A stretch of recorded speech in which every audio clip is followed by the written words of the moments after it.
নমস্কার বন্ধুরা, তোমরা সবাই কেমন আছো? আশা করছি খুব ভালো আছো। প্রথমেই তোমাদের কাছে ক্ষমা চেয়ে নিচ্ছি। দীঘার ব্লগটা আজকে লাস্ট হবে, তো এতদিন পর ব্লগটা দেওয়ার জন্য। তো প্লিজ তোমরা সবাই আমাকে একটু ক্ষমা করে দিও, আর পারলে একটু পাশে থেকো। আমার কিছুদিন শরীরটা খুবই খারাপ ছিল, তাই আমি কোনো রকমভাবে এডিট করতে পারছিলাম না। আর অনেক ব্লগ জমা হয়ে আছে, কিন্তু আমি এডিট করে দেওয়ার সময় পাচ্ছি না গো। প্লিজ কিছু মনে করো না। তো আজকে হচ্ছে দীঘার লাস্ট পার্ট। তোমরা ফার্স্ট পার্ট, সেকেন্ড পার্ট দেখে নিয়েছো, আর এটা হচ্ছে লাস্ট পার্ট। তো আজকে শেষের দিন, মানে পরের দিন আমরা বেরিয়ে যাব বাড়ির উদ্দেশ্যে। তো আজকে ভাবলাম যে একটু মন্দারমণিটা ঘুরে আসি। সবই দেখা হলো। আমরা তো শঙ্করপুর হোটেলে ছিলাম, তো শঙ্করপুর থেকে আমরা জগন্নাথ দর্শন করেছি, নিউ দীঘা ঘুরেছি, আর লাস্টে ভাবলাম মন্দারমণিতে ঘুরে আসি। তো দীঘার মন্দারমণি আর নিউ দীঘা, এই দুটো জায়গা আমার সব থেকে পছন্দের। তো যতটুকু পারলাম তোমাদের সাথে একটু শেয়ার করার চেষ্টা করলাম। ভালো লাগলে অবশ্যই একটু কমেন্ট করে জানিও। আর মন্দারমণিতে এসে বিচে আমি জলে নামিনি, আর ছেলে আর ওর বাবা নেমেছিল, জলে একটু স্নান টান করেছে। আর এখানে অনেক রকম বোটিং করার ছিল। তো আমি তো যেহেতু ভীষণ ভয় পাই, তাই ছেলেকেও আমি যেতে দিইনি। ও ভীষণ বায়না করছিল যাওয়ার জন্য, কিন্তু আমি যেতে দিইনি, কারণ আমার জলকে প্রচণ্ড ভয় লাগে। তো এখানে একটু মজা টজা করে নেওয়ার পর আমি হালকা নেমেছিলাম জলে, খুব বেশি নামিনি, কারণ আমার জলকে ভীষণ ভয় লাগে। আর যেহেতু একটু ভিডিও করব, ফটো তুলব, সেই জন্য তো আরোই নামিনি। আর যেহেতু আমরা তিনজন এসেছি, শাশুড়ি মা তো আসেননি, উনি হোটেলে আসছে। উনি তো পানি আসতে পারবে না, যেহেতু পরের দিন আমাদের বেরোনোর আছে, অতটা জার্নি করে যেতে হবে বসে, তাই উনি আর আসেননি। আর এখানে আমি একটু কোলা খেয়ে নিচ্ছি, ওরা ওইদিকে স্নান করছে, আর আমি এখানে কোলা খেয়ে নিচ্ছি। ওদের জন্য নিয়ে গেছিলাম অবশ্য। আর দেখো ছেলে কি ধরেছে, ও নিজে ধরতে পারেনি, ভয়ে বাবাকে দিয়ে ধরিয়ে এনেছে, এসে আমাকে দেখাচ্ছে।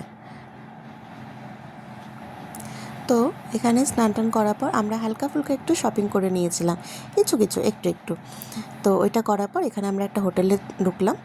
আর এত বেলা হয়ে গেছিলো, প্রায় 2:30 মতো বাজে। এখানে 2, 2:30, 3টের মধ্যেই পুরো খাওয়া শেষ হয়ে যায়, কারণ এত ভিড় এবার দীঘাতে। সবসময় এবার মানে এই সময়টা ভিড়ই হয়, যদিও এটাই তো দীঘার সিজন।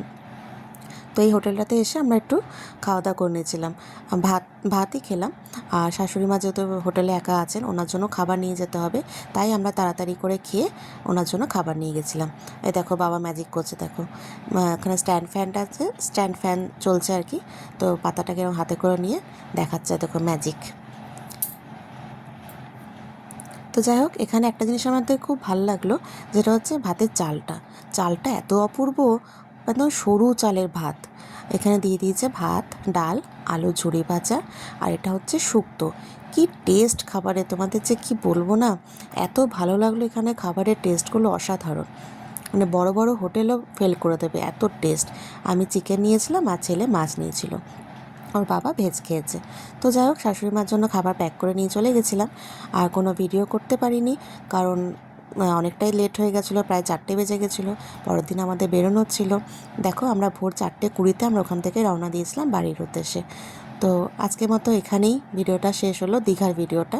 তোমাদের কেমন লাগলো অবশ্যই কমেন্ট করে জানাবে, আর ভালো না লাগলো সেটাও কমেন্ট করে জানাবে। আর রাতের সিনারিটা তোমাদের সাথে একটু শেয়ার করলাম। তো বাই বাই দীঘা। দীঘাকে বাই বাই বলে বাবা জগন্নাথকে প্রণাম জানিয়ে বেরিয়ে গেলাম আমরা ভোরের বেলায়। ভোরের বেলায় যেহেতু একটু জ্যাম কম থাকবে, ফাঁকা রাস্তা থাকবে, সেই জন্য ভোরের বেলাতেই বেরিয়ে গেলাম। তাহলে দুপুরের মধ্যে কি সকাল 11টা 12টার মধ্যে আমরা পৌঁছে যেতে পারবো বাড়ি। তো দীঘাকে বাই বাই করে, বাবা জগন্নাথকে টাটা বাই বাই করে আমরা বেরিয়ে গেলাম।